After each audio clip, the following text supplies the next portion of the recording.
La petite fille aux allumettes.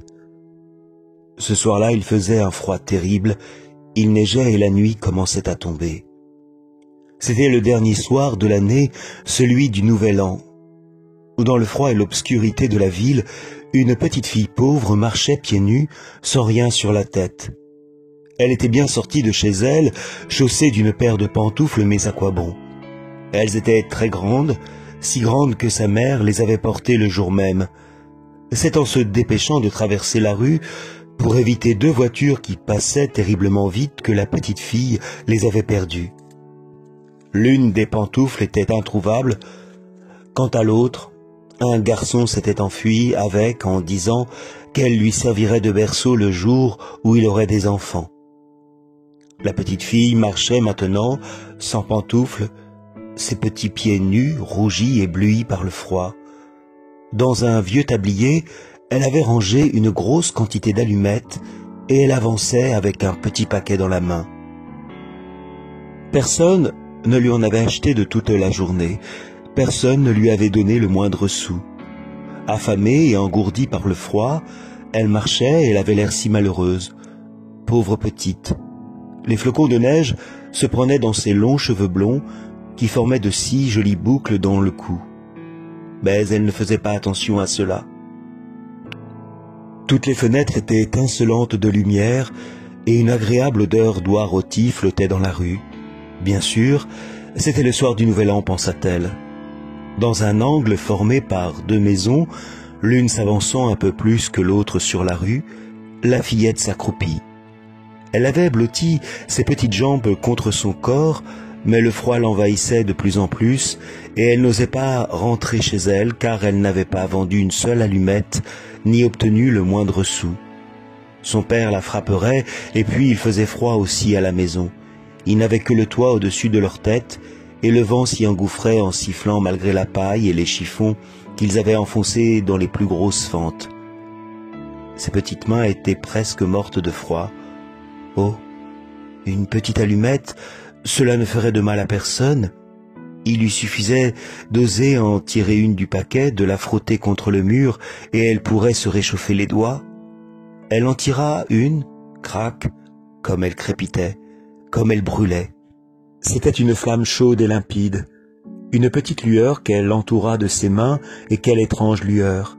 La petite fille avait l'impression d'être assise devant un grand poêle en fonte, avec des boules et un four en laiton rutilant. Quel feu béni qui réchauffait si bien! Mais que se passait-il?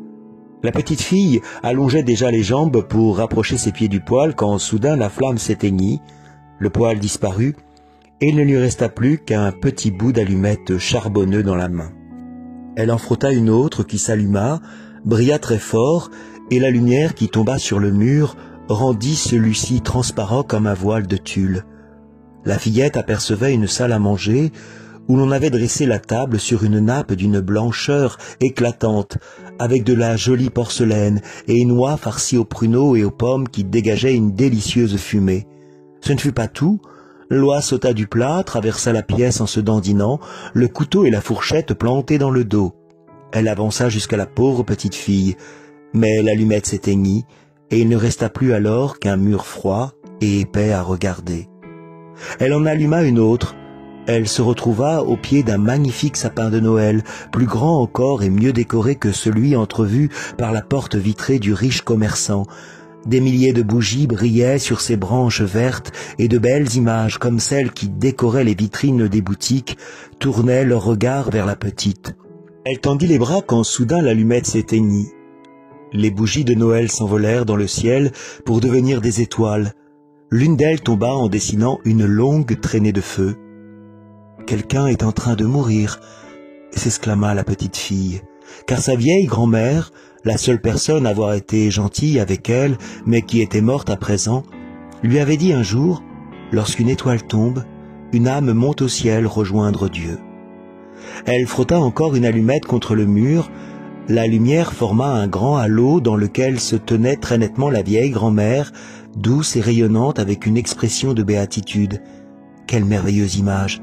« Grand-mère, s'écria la fillette, emmène-moi avec toi. » Je sais que tu seras parti quand l'allumette s'éteindra, tu vas disparaître comme le poêle qui me réchauffait, l'oie qui sentait si bon et l'immense arbre de Noël. » Elle se dépêcha avant de frotter toutes les allumettes du paquet, car elle voulait empêcher sa grand-mère de partir.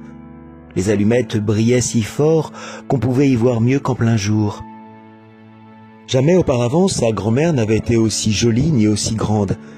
Elle prit la petite fille dans ses bras, et elles s'envolèrent très très haut dans la joie et la splendeur. Elles ne ressentaient plus le froid, ni la faim, ni la peur. Elles étaient arrivées auprès de Dieu. Le lendemain matin, dans l'angle de la maison, la petite fille reposait les joues rouges, un sourire aux lèvres mortes de froid. L'air matinal du nouvel an glissait sur le corps de la fillette, assise avec un paquet d'allumettes presque toutes brûlées. Elle aura voulu se réchauffer, dirent les passants, mais personne ne sut les beautés qu'elle avait entrevues, ni avec quelle splendeur elle était entrée dans la joie de la nouvelle année, en compagnie de sa vieille grand-mère. Un conte d'Andersen.